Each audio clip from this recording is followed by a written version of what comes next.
Estuve leyendo hoy la vida de Elías, ¿no? Y Dios puso en mi corazón algunas cosas importantes con respecto a Elías, ¿no? Y con respecto a las jornadas que él tuvo, ¿no? Dios llamó a Elías en una época de profunda decadencia espiritual para Israel, ¿no? En ese tiempo Israel era gobernado por un rey llamado Acab, quien estaba casado con una reina llamada Jezabel, ¿no? Una mujer malvada que había establecido en Israel el culto a Baal, ¿no? Y también adoraba a la diosa Acera, ¿no? Si usted puede leer en Primera de Reyes, ¿no? Ahí está toda la historia de Acab y de Jezabel, y cómo la maldad y la corrupción y la injusticia reinaba en aquellos días, ¿no? Eran tiempos muy difíciles, ¿no? Tal vez tiempos muy similares a los que nosotros vivimos en estos días, ¿no?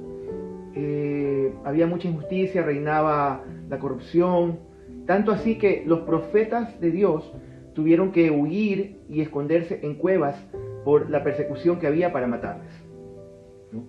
Y por esa razón Dios envió al profeta Elías para proclamar castigo sobre la nación.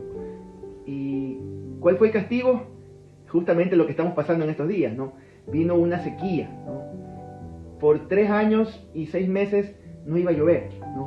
Y esa sequía trajo consigo hambre, trajo consigo pobreza y hubo también muertes, ¿no? Pero a pesar de todo lo que pasaba, ni Acab, ni Jezabel, ni el pueblo se arrepintieron de su pecado, ¿no? Más bien andaban buscando a Elías y andaban buscando a todos los profetas para matarlo. Después de 3 años y medio, 3 años y 6 meses de sequía, Elías vuelve a aparecer en escena y demuestra el poder de Dios delante de todo el pueblo, haciendo descender fuego del cielo, consumiendo un altar que estaba rebosante de agua, y después de esto mata a 450 profetas de Baal, quienes habían corrompido al pueblo con esta falsa adoración. Acto seguido, después de que pasa todo este despliegue de poder, de ver la gloria de Dios, Elías se encuentra con el rey Acab y le dice: yo le pido que por favor abra su Biblia en Primera de Reyes 18, del 41 al 46, ¿no? Primera de Reyes 18, del 41 al 46. Mire lo que, después de haber pasado todo esto, ¿no? De que él se encuentra con todo el pueblo en el Monte Carmelo y hace descender fuego del cielo y consume el agua y todo ese altar, y capturan a todos esos profetas de Baal. Mire lo que Elías le dice al rey de Israel, a Acab. Le dice: vete a comer y a beber algo, porque oigo el rugido de una tormenta de lluvia que se acerca. Entonces Acab fue a comer y a beber. Elías, en cambio, subió a la cumbre del Monte Carmelo, se inclinó hasta el suelo y oró con la cara entre las rodillas. Luego le dijo a su sirviente: ve y mira hacia el mar. Su sirviente fue a mirar y regresó donde estaba Elías y le dijo: no vi nada. 7 veces le dijo Elías que fuera a ver. Finalmente, la 7ª vez, su sirviente le dijo: vi una pequeña nube como el tamaño de la mano de un hombre que sale del mar. Entonces Elías le gritó: corre y dile a Acab: sube a tu carro y regresa a tu casa. Si no te apuras, la lluvia te detendrá. Poco después el cielo se oscureció de nubes, se levantó un fuerte viento que desató un gran aguacero, y Acab partió enseguida hacia Jezreel. Entonces el Señor le dio una fuerza extraordinaria a Elías, quien se sujetó el manto con el cinturón y corrió delante del carro de Acab todo el camino hasta la entrada de Jezreel. Primera de Reyes 18, del 41 al 46. Yo quiero que notemos algunas cosas interesantes sobre esta actitud de Elías, sobre la fe de Elías. Quiero centrarme ahí, ¿no? En la fe de Elías y en esta oración que trajo como consecuencia que venga la lluvia, ¿no? Y es algo que tal vez es muy pertinente en nuestros días para el tiempo que estamos pasando, mis queridos hermanos. Primera cosa que yo veo en esta historia de parte de Elías es que Elías se fue solo a hablar con Dios. ¿Qué aprendo de esto? ¿Qué aprendemos de esto, mis queridos hermanos? Cuando los siervos de Dios están con el Señor cara a cara, sin ser perturbados por nadie y estar solamente en la presencia de Dios y no delante de otras personas, la oración alcanza su pleno o su plano más elevado y podemos ver la gloria de Dios, mis queridos hermanos, ¿no? Los hombres de poder en toda la historia de la iglesia han sido personas que han pasado mucho tiempo en el lugar secreto orando a Dios. Allí han oído la voz del Señor y han visto la gloria de Dios y han visto clara la visión espiritual. También han recibido la comisión de parte del Señor y sus labios han sido tocados con llamas de fuego, ¿no? Les ha llegado un revestimiento espiritual del poder y los corazones de esos hombres han sido cargados de amor para con los perdidos. Allí ha sido revelada la sed de la iglesia y dada la promesa para una lluvia de bendición abundante. Esto que les leo es algo que yo leí hoy día de un autor que hablaba de Elías, ¿no? Hermanos queridos, si usted y yo realmente queremos que haya lluvia, que venga la lluvia espiritual a nuestra familia, a nuestra casa, y que si realmente estamos pidiendo lluvia por esta sequía, debemos hacer como hizo Elías. Se fue solo a hablar con Dios. Y asimismo, muchos hombres a lo largo de la historia, muchos avivamientos que han llegado históricamente a países, al mundo, a ciudades, han sido porque hombres de Dios, un pueblo de Dios, se ha dedicado a orar, se ha dedicado a buscar a Dios fervientemente. Y esa oración ha sido escuchada, porque esos hombres, esas mujeres de Dios han estado cara a cara con el Señor. Esto es algo que usted y yo debemos aprender y que nunca debemos olvidar. La relación con Dios no es algo que se hereda, mis hermanos. El estar cara a cara con Dios no es algo que te lo hereda el pastor o te lo hereda alguien, no. Es algo que Dios te lo da a ti. Y es algo que debe ser una disciplina en tu vida. Es probable que muchas veces no tengamos ganas de orar, hermanos. Y por el hecho de que no tengamos ganas de orar no quiere decir que no debemos orar. Por el hecho de que en nuestra carne esté en otros pensamientos, en otra cosa, no quiere decir que no debemos orar. Es nuestra responsabilidad como hijos de Dios, como hombres de Dios, que usted y yo le busquemos a Él a solas, que estemos con Él a solas. Es lo que usted y yo debemos hacer todos los días.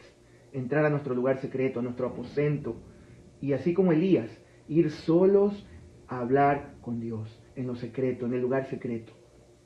Sí, hay que orar por la comida, sí, hay que orar juntos, sí, el domingo en el tiempo de Dios, en el tiempo del culto oramos, pero es tu responsabilidad, mi querido hermano, mi querida hermana, es tu responsabilidad tener un tiempo a solas para hablar con Dios todos los días como lo hizo Elías.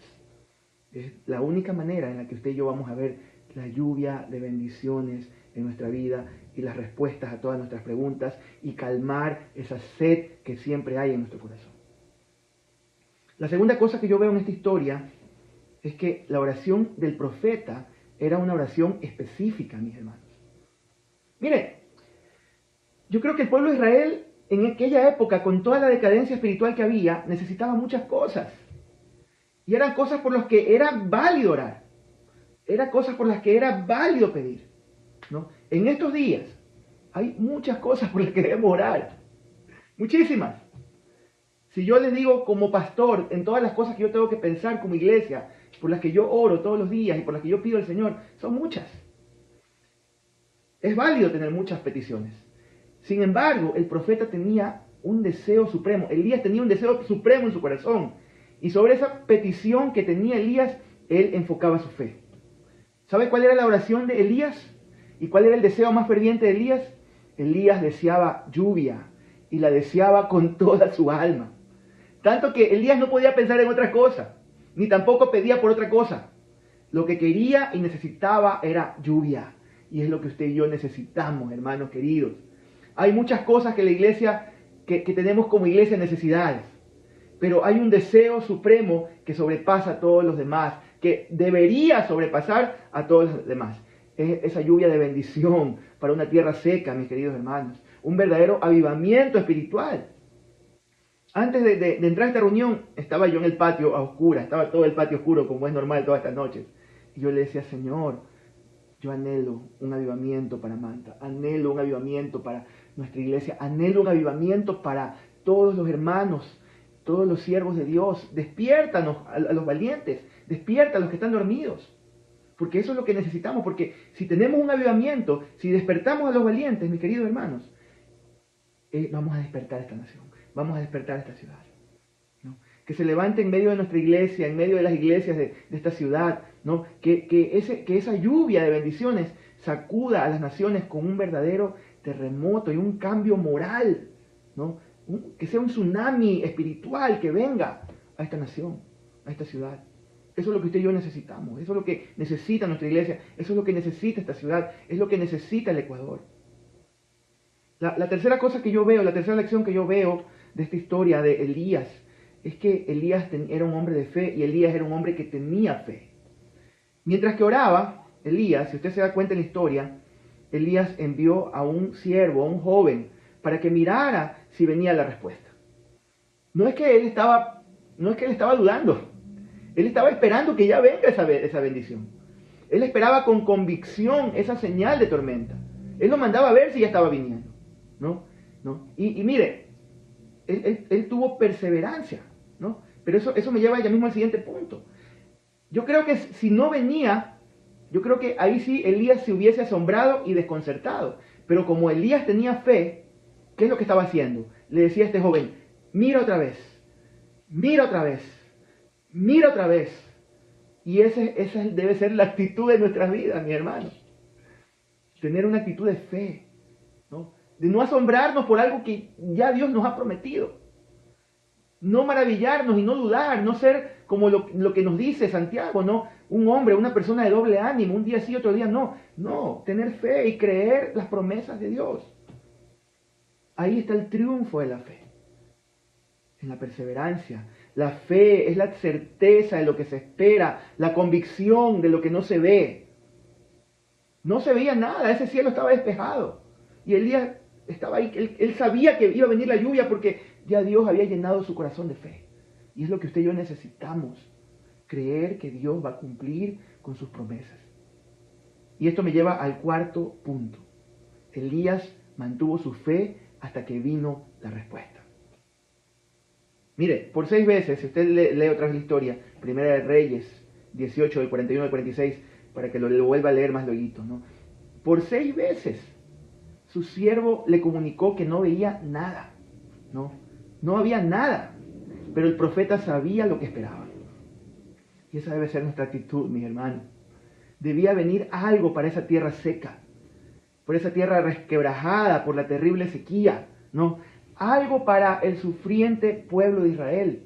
Nosotros somos discípulos del Señor y debemos ser como Elías, profetas, y ponernos en la brecha entre este pueblo, entre esta nación y Dios, e interceder por este pueblo sufriente, mis queridos hermanos. Así que con la cabeza inclinada, ¿no?, entre sus rodillas, me imagino que Elías estaba delgado, porque podía meter su cabeza entre las rodillas. Yo he intentado y no puedo en este tiempo. Pero esa era una señal de humillación, es una señal de súplica. Y mantuvo su fe con toda su resolución y toda la fe y estaba totalmente resuelto a lo que estaba pidiendo. Él sabía que Dios estaba oyendo. Y él sabía que ese brazo de liberación iba a alargarse.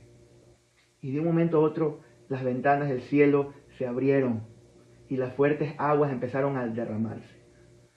Usted y yo debemos hacer lo mismo que Elías, hermanos. Mantener nuestra fe hasta que venga la lluvia, hasta que venga la respuesta, hasta que las ventanas del cielo se abran y hasta que las fuentes de las aguas se derramen. Esa debe ser nuestra actitud, esa debe ser nuestra convicción. Así debemos nosotros movernos como hijos de Dios todos los días. Yo quiero terminar diciéndoles esto, hermanos. Nosotros debemos imitar la misma actitud de Elías. Nosotros tenemos que postrarnos con humillación, con súplicas. Oremos como nunca antes hemos orado en este tiempo. Roguemos por esa necesidad grandiosa, por un sentido de pena y arrepentimiento en nuestros corazones debido a nuestra infidelidad, a la infidelidad de este pueblo, ¿no? Que Dios se manifieste a nosotros en amor, en gloria. Que Dios nos dé visión por las necesidades de la iglesia, por estos tiempos de crisis, ¿no? Y que usted y yo en este tiempo, más que nunca, trabajemos intensamente, incansablemente, ¿no? Que quite de nuestros ojos el sueño, el letargo, ¿no? Para darnos una verdadera agonía, porque esa es la palabra intercesión, ¿no? Agonizar, ¿no? Por los deseos espirituales. Que podamos luchar por esa nube, por esa promesa de bendición, para que aparezca en el cielo, mis queridos hermanos. Eso es lo que Dios anhela que nosotros hagamos. Esa es la clase de oración que trajo lluvia en los días de crisis de Israel. Y es la clase de oración que debemos tener en estos días de crisis para que Dios traiga un avivamiento en este tiempo, mis hermanos, para que Dios inunde esta tierra con un gran diluvio de gracia y de bendición.